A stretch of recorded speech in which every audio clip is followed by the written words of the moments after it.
नमः शिवाय। सनातन धर्म की जय हो। नमस्कार दोस्तों, आज मैं भगवान शिव ने बताया असली दुख क्या है इस कथा का श्रवण करा रही हूँ, जिसे बहुत ही शांत एवं प्रसन्नचित्त मन से सुनिएगा। दोस्तों, यदि चैनल पर नए हैं तो कृपया चैनल को सब्सक्राइब करके बेल आइकन को प्रेस कर लीजिए, जिससे आप सदैव सनातन धर्म से जुड़े रहेंगे। एक बार भगवान शिव पृथ्वी लोक पर भ्रमण के लिए गए थे। उन्होंने एक युवक को देखा। वह युवक ईश्वर को दोष देता जा रहा था। वह अपने जीवन से निराश था, दुखी था। यह सब देखकर भगवान शिव एक महात्मा का रूप धारण करके उस युवक को असली दुख के बारे में ज्ञान देते हैं। तो चलिए इस कहानी के माध्यम से समझते हैं कि असली दुख क्या होता है। अगर आप यह कहानी सुन रहे हैं तो पूरा सुनिए। इस कथा को आधा अधूरा छोड़कर जाने की गलती मत करिएगा। आप शिव भक्त हैं तो भोलेनाथ का अनादर न करें। सुख और दुख एक ही सिक्के के दो पहलू हैं। सुख और दुख हमारे जीवन में लगातार आते ही रहते हैं और हमें लगता है कि हमारे जीवन में हजारों दुख हैं, हजारों समस्याएं हैं। अगर आप इस बात को अच्छी तरह से समझें तो आप यह समझ पाएंगे कि हमारे जीवन में केवल एक ही दुख होता है, और वो कौन सा दुख है, और उस दुख का निवारण क्या है, उस दुख का समाधान क्या है। दोस्तों, हम यही जानने की कोशिश करेंगे इस कहानी के माध्यम से। तो इस कहानी के अंत तक जरूर बने रहिए। एक समय की बात है, एक गांव में एक व्यक्ति रहता था। उसका नाम हरिहर था। वह बड़ा आलसी था और अपने जीवन से बहुत निराश था। उसका कारण यह था कि उसने अब तक अपने जीवन में कुछ भी हासिल नहीं किया था। वह कुछ भी नहीं करता था। उसके घर वाले भी इस बात से बहुत परेशान रहते थे। वह चाहते थे कि वह बाहर जाकर कुछ अच्छा काम करे, कोई अच्छी नौकरी करे, लेकिन वह उनकी एक नहीं सुनता था। उसके घर वाले दूसरों का उदाहरण देकर उसे ताने मारते थे, उसे तरह तरह की बातें कहते थे, लेकिन उसे कोई फर्क नहीं पड़ता था। देखते देखते अब ऐसा समय आ चुका था कि सभी से मुंह छिपाता रहता था। उसकी कोई यह न पूछ ले कि तुम क्या करते हो, जिस कारण वह कभी किसी के सामने भी नहीं आता था। धीरे धीरे उसका मन दुखी होने लगा था। हरिहर अब बहुत निराश रहने लगा था, मानो वह इस धरती पर बोझ है, जिस कारण वह अपने आप को बहुत अकेला महसूस करता था। अकेले बैठकर वह रोता रहा और भगवान को दोष देता रहा।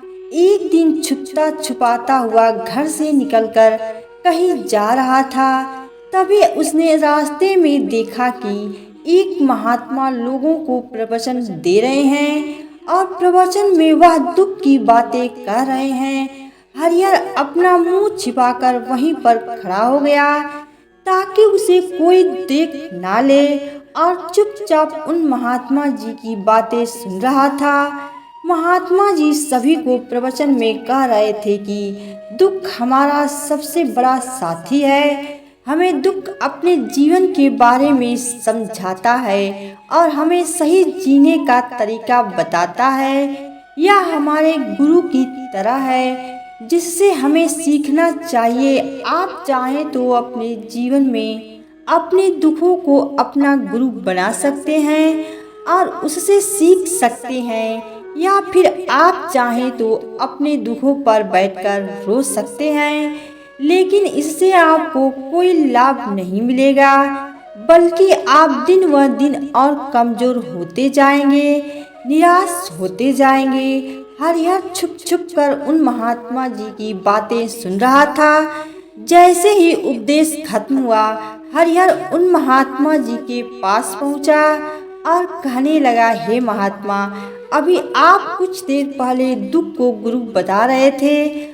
आप कह रहे थे कि दुखों से हमें सीखना चाहिए, हमें उन्हें अपना गुरु बनाना चाहिए। लेकिन मैं भी तो अपने दुखों से परेशान हूँ। मैंने अब तक जो दुख देखे हैं, मुझे तो कभी ऐसा प्रतीत नहीं हुआ कि मेरे दुख मुझे कुछ सिखा रहे हैं, बल्कि मुझे तो हमेशा यही लगता है कि वह मुझे पीड़ा दे रहे हैं। जब लोग ताने मारते हैं, तुम क्या कर रहे हो, तो मन को बहुत ठेस पहुंचती है और मैं उनसे कुछ नहीं कर पाता हूँ।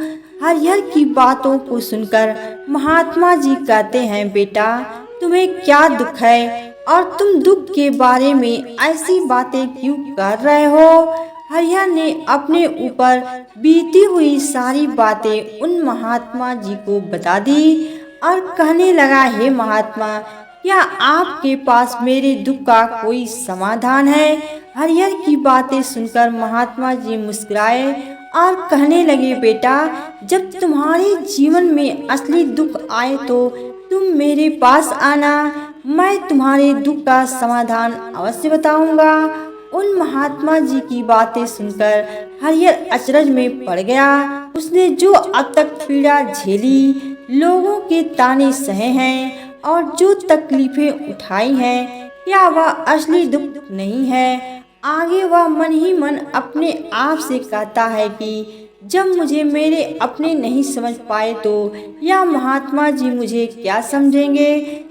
इतना सोचकर हरिहर वहां से चला आया अपने घर की ओर। अब हरिहर लोगों के ताने सुन सुनकर बहुत थक चुका था।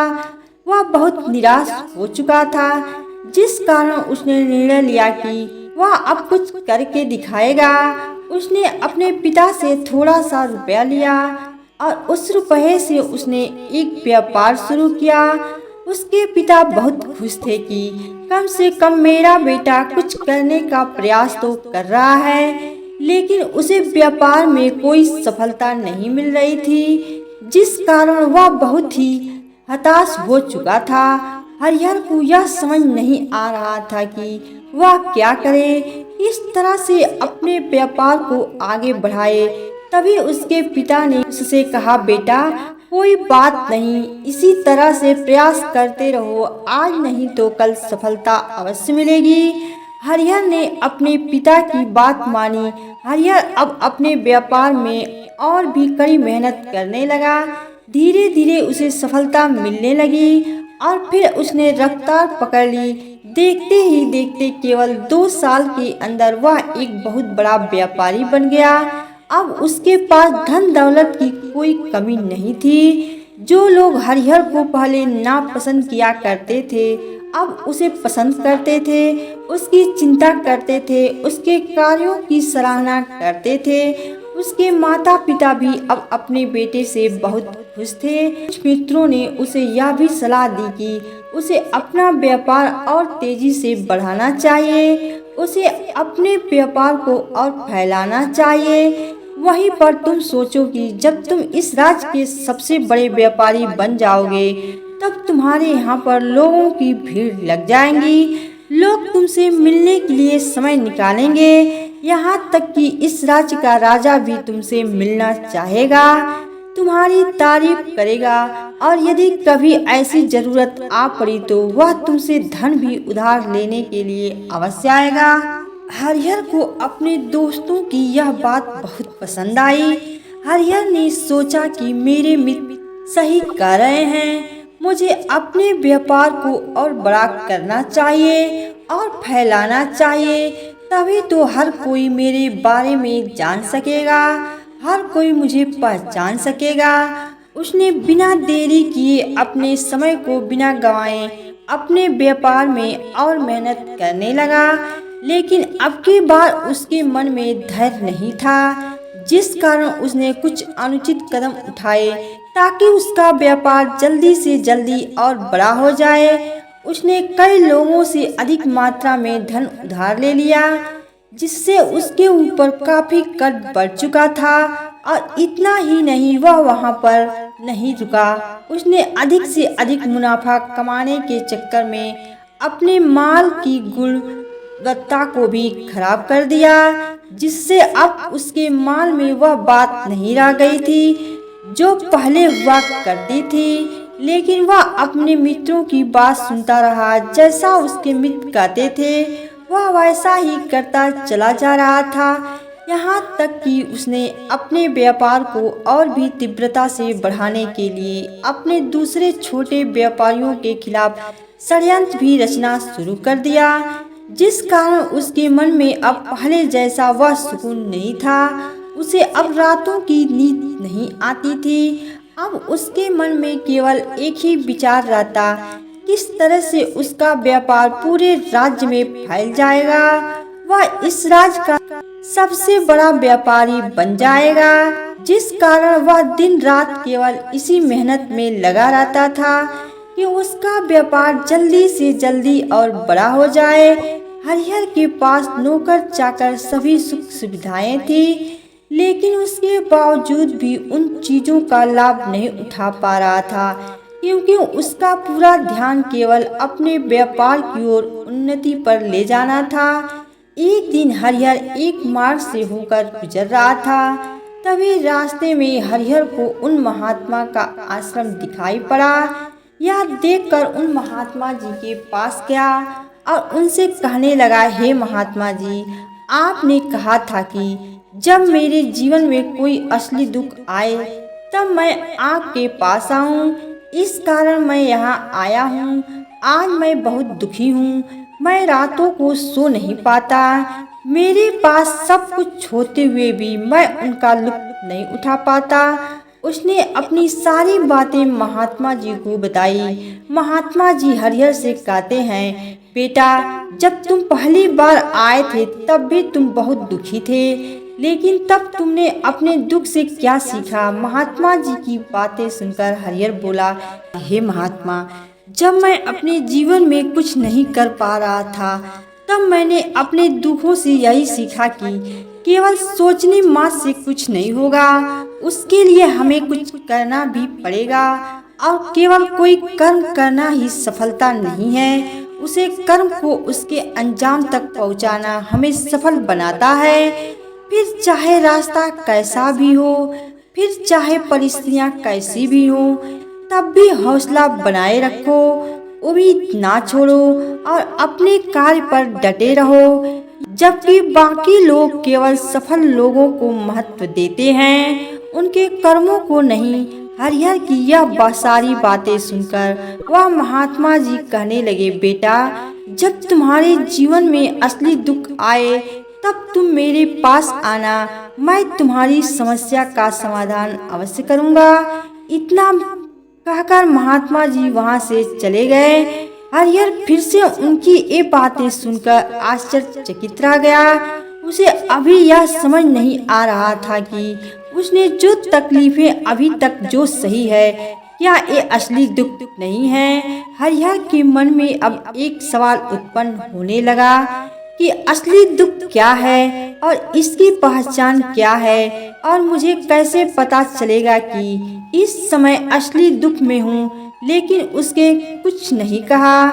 तभी वह महात्मा हरिहर के पास एक बड़ा सा घड़ा लेकर पहुंच जाते हैं। उस घड़े के अंदर सोने के सिक्के थे। उस घड़े को देते हुए वह महात्मा हरिहर से कहते हैं, बेटा, तुम इसे उस पैर के नीचे मिट्टी में दबा दो, क्योंकि यह मेरे किसी काम का नहीं है। जब मुझे इसकी जरूरत पड़ेगी तब मैं वहां से खोदकर इसे निकाल लूंगा, लेकिन अभी इसे वहां पर मिट्टी के नीचे दबा दो। हरिहर ने उस महात्मा जी की बात मान ली और वह घड़ा मिट्टी में दबा दिया। इतना सब करके हरिहर उन महात्मा जी को प्रणाम करता है और वहां से वापस अपने घर की ओर लौट जाता है। धीरे धीरे समय बीतता गया। समय के साथ हरिहर व्यापार में और भी ज्यादा उन्नति कर चुका था। लेकिन माल की गुणवत्ता अच्छी न होने के कारण अब उसके व्यापार में घाटा होने लगा और धीरे धीरे ऐसा समय आया कि उसका व्यापार पूरी तरह से चौपट हो गया। अब उसके पास कुछ नहीं बचा था। तब हरिहर को एहसास हुआ कि कोई भी अपना नहीं है। उसने अपने मित्रों से उस कर्ज को लौटाने के लिए थोड़ी सी मोहलत मांगी, लेकिन हरिहर के किसी भी मित्र ने उस कर्ज को लौटाने के लिए मोहलत नहीं दी, बल्कि वे लोग उसे जान से मारने की धमकी देने लगे। अपने मित्रों के मुंह से यह सब सुनकर हरिहर बहुत ही आश्चर्यचकित रह गया। वह जो कुछ सोच रहा था उसके साथ सब कुछ उल्टा हो रहा था। व्यापार के चलते उसके इतने मित्र बने थे, इतने शुभचिंतक बने थे, पर वह सब उससे दूर हो जाने लगे थे। धीरे धीरे उसकी सारी संपत्ति नीलाम हो गई। अब उसके पास कुछ नहीं बचा था। वह सड़क पर आ चुका था। एक दिन हरिहर ने अपने पिताजी से कहा कि मेरी मदद कीजिए, मेरे ऊपर बहुत कर्ज है, मुझे उसे लौटाना है, कृपा करके मुझे थोड़ा सा धन दे दीजिए। इस पर हरिहर के पिता ने हरिहर से कहा, बेटा, मेरे पास यही एक छोटा सा घर है, अगर यह भी मैं तुम्हें दे दूं तो मैं और तुम्हारी माँ कहाँ रहेंगे। ले देकर अब हमारे पास केवल यही संपत्ति बची है, इसलिए मैं तुमसे क्षमा मांगता हूँ। अपने माता पिता के मुख से यह सुनकर हरिहर चुपचाप वहाँ से चला आया और मन ही मन यह सोच रहा था कि मेरे पास अब कुछ नहीं बचा है। मेरे पास जो कुछ था वह सब कुछ तो लुट चुका, मेरा सब कुछ तो अब बर्बाद हो चुका है। भला मैं जीकर भी क्या करूँगा। अब मेरे पास केवल एक ही रास्ता है जिससे मैं अपने कर्जदारों से अपना पीछा छुड़ा सकता हूँ। यह सोचता हुआ वह एक ऊंची पहाड़ी की ओर पहुंचा। वह पहाड़ी पर चढ़ता ही जा रहा था कि तभी उसे याद आया कि उन महात्मा जी ने कहा था कि जब तुम पर असली दुख आए तभी तुम मेरे पास आना, मैं तुम्हारी समस्या का समाधान अवश्य करूँगा। यह सोचकर हरिहर के मन में एक बार फिर उम्मीद की लहर दौड़ पड़ी। हरिहर दौड़ता हुआ उन महात्मा जी के पास पहुंचा और हरिहर ने उन्हें प्रणाम करके अपने ऊपर बीती हुई हर एक बात उन्हें बता दी और कहने लगा, हे महात्मा, आपने कहा था कि जब मेरे ऊपर असली दुख आए तब आप उसका समाधान अवश्य करेंगे। तभी वह महात्मा जी हरिहर की इस बात को सुनकर मुस्कुराने लगे और कहते हैं, बेटा, कहा है असली दुख, जब तुम्हारे जीवन में असली दुख आएगा तो मैं उसका समाधान अवश्य करूँगा। उन महात्मा जी के मुख से यह सुनकर हरिहर के सब्र का बांध टूट गया और हरिहर के उन महात्मा जी से कहा कि क्या मैंने आज तक जो भी दुख झेला है, क्या यह दुख नहीं है, क्या इसे दुख नहीं कहते। तभी वह महात्मा हरिहर से कहते हैं, बेटा, पहले तुम मुझे यह बताओ कि तुमने अपने दुख से क्या सीखा है। इसका जवाब देते हुए हरिहर उन महात्मा से कहता है, हे महात्मा, मैंने तो यही सीखा है कि जो लोग तुम्हारी तरक्की से तुम्हारा पीछा करते हैं वे लोग अवश्य ही तुम्हें धोखा देते हैं, क्योंकि ऐसे लोग बुरे समय पर तुम्हारा साथ नहीं देने वाले हैं, बल्कि तुम्हारा फायदा उठाने का ही वह प्रयास करेंगे। इसलिए ऐसे लोगों पर भरोसा ना करें, बल्कि जो लोग तुम्हारी असफलता के समय पर, तुम्हारे बुरे समय पर तुम्हारे साथ खड़े हैं, वही तुम्हारे असली मित्र हैं। और ऐसे लोग तुम्हें बहुत कम मिलते हैं, और जिन्हें भी ऐसे लोग मिलते हैं उन्हें हमेशा उनकी कद्र करनी चाहिए कि जब तुम कोई कार्य कर रहे हो तो उसे पूरी ईमानदारी से करो, धैर्य रखो, लालच ना करो, क्योंकि ऐसा करने से तुम्हारे साथ ही बुरा होगा। और तुम्हें हमेशा नुकसान में रहोगे। हरिहर की यह सारी बातें सुनकर महात्मा उसे उस घड़े के पास ले गए जहाँ उस घड़े को उन्होंने मिट्टी में दबाया था। उन्होंने गड्ढा खोदा। उन महात्मा ने हरिहर से कहा, ये लो, अभी इसको तुम अपना काम चलाओ, और जब तुम्हारे जीवन में असली दुख आए तब तुम मेरे पास आना, मैं उसका समाधान अवश्य करूँगा। हरिहर अभी बड़ी अचरज में पड़ गया। उसे यह समझ नहीं आ रहा था कि आखिर यह असली दुख क्या है, लेकिन उसने अपने हाथों में पकड़े उस घड़े को देखा जिसके अंदर सोने के सिक्के थे। यह देखकर उसे मन ही मन यह लगा कि चलो, अब तो थोड़ी सी राहत अवश्य ही आएगी। मैं अपने मित्रों का वह कर्ज लौटा सकूंगा और एक नया व्यापार भी फिर से आरंभ कर सकूंगा। यही सोचते हुए हरिहर ने उस साधु महात्मा को प्रणाम किया, उनका धन्यवाद किया और वहां से चल पड़ा। हरिहर ने उन सोने के सिक्कों से सभी का कर्ज लौटा दिया और अपने लिए एक बार फिर से नया व्यापार शुरू किया। व्यापार छोटा था, लेकिन अब की बार हरिहर बहुत खुश था। उसने अपने व्यापार पर काम किया और देखते ही देखते एक बार फिर से वह एक बड़ा व्यापारी बन गया। लेकिन अब की बार वह बहुत खुश था, क्योंकि इस बार उसने कोई लालच नहीं की, न ही किसी के लिए षड्यंत्र रचा, बल्कि उसने पूरी ईमानदारी और मेहनत के साथ अपने व्यापार पर काम किया। जैसे जैसे आप अमीर बनते जाते हैं, आपके मन में एक डर और उत्पन्न होने लगता है, और वह डर है अपनी दौलत को ना खो देने का, जिस कारण आप लोग दान पुण्य करना शुरू कर देते हैं, लोगों की मदद करते हैं ताकि आपके जीवन में कभी कोई दुख न आए। लेकिन यह जीवन सुख और दुख का संगम है, जिस कारण हर किसी को सुख और दुख से होकर गुजरना ही पड़ता है। इसी वजह से एक बार फिर से हरिहर के जीवन में एक और दुख का आगमन हुआ। अब की बार उसके माता और पिता दोनों की मृत्यु हो गई। हरिहर अपने माता पिता से बहुत प्रेम करता था, जिस कारण उसके मन को बहुत गहरा आघात पहुंचा। जब आखिरी बार वह उन्हें देख रहा था तो उसने मन में हजारों सवाल उत्पन्न होने लगे। उसने सोचा कि जिस संपत्ति के लिए वह हमेशा लड़ते झगड़ते रहते थे, आज उसकी देखभाल के लिए कोई नहीं था। उसके माता पिता ने जो भी मेहनत की, जो भी अपने जीवन में इकट्ठा किया, सब यहीं रह गया। तभी उसे उन महात्मा जी की याद आई। वे तुरंत ही भागा भागा उन महात्मा जी के पास पहुंचा। उसे देखते ही उन महात्मा ने हरिहर से पूछा, क्या बात है बेटा, क्या कोई फिर से दुख पड़ा है क्या? तभी हरिहर ने कहा, नहीं गुरुदेव, अब तो सब ठीक है, लेकिन आज मेरे माता पिता की मृत्यु हो गई और मैं बहुत अकेला महसूस कर रहा हूँ, मैं बहुत दुखी महसूस कर रहा हूँ।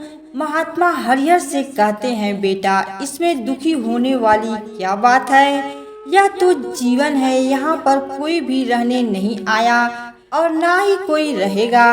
हम सब एक ना एक दिन मृत्यु को प्राप्त हो जाएंगे, और मृत्यु कब आएगी यह किसी को नहीं पता हो सकता। कि तुम्हारी मृत्यु कल ही हो जाए। मैं तो अभी जवान हूँ और मुझे तो अभी अपनी पूरी उम्र जीना है। मैं तो कुछ करना चाहता हूँ और आप कह रहे हैं कि मैं कभी भी मृत्यु को प्राप्त हो सकता हूँ। मृत्यु कभी किसी की उम्र देखकर नहीं आती और ना ही किसी को बताकर आती है। सारी बातें सुनकर हरिहर और भी ज्यादा बेचैन हो गया और वह चुपचाप वहां से चला आया। उसके मन का वह खालीपन अभी वैसे ही था। हरिहर अपने आप को बहुत अकेला महसूस कर रहा था। उसके बाद से उसका मन अपने व्यापार में भी नहीं लग रहा था। जब वह कोई कार्य करने लगता तो उसके मन में ढेर सारे प्रश्न उठने लगते कि वह क्या कर रहा है, क्यों कर रहा है और उसने इस कार्य को क्यों किया। उसके मन में अब एक और प्रश्न उत्पन्न होने लगा था कि क्या हम यहाँ पर केवल इसीलिए आते हैं कि इस जीवन को भोगें और एक दिन मृत्यु को प्राप्त हो जाएं? जीवन का असली मतलब क्या है? उसने कई विद्वानों से पूछा, अपनी तरफ से जो मुमकिन हो सकता था खोजबीन की, लेकिन उसे कोई संतोषपूर्ण जवाब नहीं मिल रहा था। और जब उसे कोई जवाब नहीं मिला तो उसका दुख और भी बढ़ गया, जिस कारण उसके मन की बेचैनी और भी बढ़ चुकी थी। उसे यह समझ नहीं आ रहा था कि वह क्या करे, कहाँ जाए, किससे पूछे। तभी उसे फिर से उन महात्मा जी की याद आई। हरिहर फिर से उन महात्मा जी के पास पहुंचा और उसने अपने मन की सारी बातें उन महात्मा जी को बताई। महात्मा जी हरिहर से कहते हैं, बेटा, आज पहली बार तुम्हारे जीवन में असली दुख उत्पन्न हुआ है, जिसे हम दुख कह सकते हैं, जो दुख कहलाने लायक है कि हमें पता ही नहीं कि हम क्या कर रहे हैं, कहाँ जा रहे हैं, क्यों जा रहे हैं, वह कौन है, क्या है, क्यों है, हम क्या करना चाहते हैं। तभी हरिहर उन महात्मा से कहते हैं, हे गुरुदेव, आप मेरे इस दुख का निवारण कीजिए। महात्मा जी हरिहर से कहते हैं, हम सब के अंदर क्रोध, लालच, लोभ जैसी कई वासनाएं हमारे अंदर घर करके बैठ जाती है, जिस कारण हम अपने जीवन को टुकड़ों में जीते हैं और हमारी चेतना कभी एक नहीं हो पाती। और आजकल के इस दौर में हमारे पास तो इतना भी समय नहीं है कि हम एक पल निकालकर एक पल के लिए मुड़कर अपने आप को देख सकें, अपने आप को समझ सकें कि हर कोई यहाँ पर अपने जीवन भर केवल दुख दुख कहकर चिल्लाता रहता है, उसका समाधान निकालने का हर मुमकिन प्रयास करता है, लेकिन जिसे हम दुख समझते हैं वह तो दुख है ही नहीं, तो इसका समाधान आपको कहाँ से मिलेगा? यह तो परिस्थितियां हैं जिसके कारण हम अपने आप को दुखी समझते हैं और अपने आप को तकलीफ में समझते हैं। जैसे ही हम एक परिस्थिति से निकलते हैं, हम किसी दूसरी परिस्थिति में फंसकर रह जाते हैं। जिस प्रकार हम पहली समस्या का सामना करते हैं, उसी प्रकार हम दूसरी समस्या का भी सामना करते रह जाते हैं। और जब हम इन परिस्थितियों से हार मान लेते हैं, जब हमें लगता है कि अब हमारे सामने कोई रास्ता नहीं बचा, तब हमारे सामने हमें केवल एक ही रास्ता नजर आता है और वह है मृत्यु। लेकिन यह कोई समाधान नहीं है, यह कोई रास्ता नहीं है। इसलिए यदि आप सचमुच अपनी समस्याओं का समाधान चाहते हैं तो अपने आप को इकट्ठा करना सीखें, अपनी ऊर्जा को इकट्ठा कीजिए और अपने ऊपर ध्यान लगाकर मृत्यु से पहले अपने आप को पहचानो, अपने आप को जानो, अपने आप को बिखरने ना दो। तभी हरिहर उन महात्मा जी से कहता है, हे गुरुदेव, क्या फिर हमें इस जीवन को नहीं जीना चाहिए? क्या हमें अपनी इच्छाओं को पूरा नहीं करना चाहिए? महात्मा जी हरिहर से कहते हैं कि हमें किसी से भी लगाव नहीं रखना चाहिए, हमें अपनी इच्छाओं को मार देना चाहिए, हमें संपत्ति इकट्ठा नहीं करनी चाहिए, क्योंकि हम मनुष्य की इच्छाएं, कामनाएं ऐसी होती हैं जैसे मानो कि एक पर्वत से गिरता हुआ झरना, जिस पर किसी का नियंत्रण नहीं है सिवाय देखते रहने के और परेशान होने के। लेकिन जब तुम अपने ऊपर ध्यान देने लगते हो, तब तुम अपने आप को पहचान जाते हो, समझ जाते हो, तब तुम इस पर नियंत्रण पा सकते हो। तब इच्छाएं भी तुम्हारे बस में होती हैं और यदि तुम चाहो तो उन इच्छाओं की पूर्ति अवश्य कर सकते हो। महात्मा जी की यह सभी बातें सुनकर हरिहर ने महात्मा जी से कहा, हे गुरुदेव, आपका बहुत बहुत धन्यवाद। आपने मेरी सबसे बड़ी समस्या का समाधान आज कर दिया है। मैं आज से अपने आप को एकत्रित करूंगा। गुरुदेव, मानव शरीर में बहुत ऊर्जा है, बहुत शक्ति है, पर वह बेकार के कार्यों में लग जाती है, जिस कारण हमारा जीवन भी बेकार की चीजों में लगा रहता है। लेकिन हम कभी भी इस पर अपना ध्यान नहीं देते। हम कभी भी अपनी ऊर्जा को केंद्रित नहीं करते, अपने ऊपर कभी ध्यान नहीं देते। हमारा जीवन भी कुछ ऐसा ही है। हम अपने जीवन में हमेशा ऊपर वाले से सवाल करते रहते हैं कि हमारे जीवन में इतना दुख क्यों है। हम सभी के मन में यह सवाल तो अवश्य आता उठता है, और इसका जवाब है कि वह ईश्वर यह कहता है कि हम अपने जीवन के अंतिम दुख तक पहुंच सके, उस गहराई तक पहुंच सके जहां पर हमें यह पता चल सके कि हमने अभी तक अपने आप को नहीं जाना, अपने आप को नहीं पहचाना। मानव शरीर के अंदर जो ऊर्जा है, जो शक्ति है, उसके बारे में हम अभी तक नहीं जानते। हम अपने आप को चाहे तो एकत्रित कर सकते हैं, अपने आप पर नियंत्रण पा सकते हैं, लेकिन हम अपनी इस ऊर्जा को व्यर्थ की चीज़ों में लगा देते हैं। लेकिन यदि आप अपने आप को जानना चाहते हैं, अपने आप को पहचानना चाहते हैं, तो पहले आपको खुद को एकत्रित करना होगा, अर्थात ध्यान लगाना होगा। ध्यान से ही आप अपनी उन समस्याओं का समाधान निकाल सकते हैं। तभी आप अपने को पहचान सकते हैं, जान सकते हैं, और अपने जीवन के हर दुखों का समाधान भी कर सकते हैं। नमस्कार दोस्तों, यह कथा आप लोगों को कैसी लगी कमेंट करके ज़रूर बताएं, तथा वीडियो को लाइक और अभी तक चैनल को सब्सक्राइब नहीं किए हैं तो कृपया चैनल को सब्सक्राइब कर लीजिए। सदैव आपके ऊपर भगवान भोलेनाथ की कृपा बनी रहे। हर हर महादेव।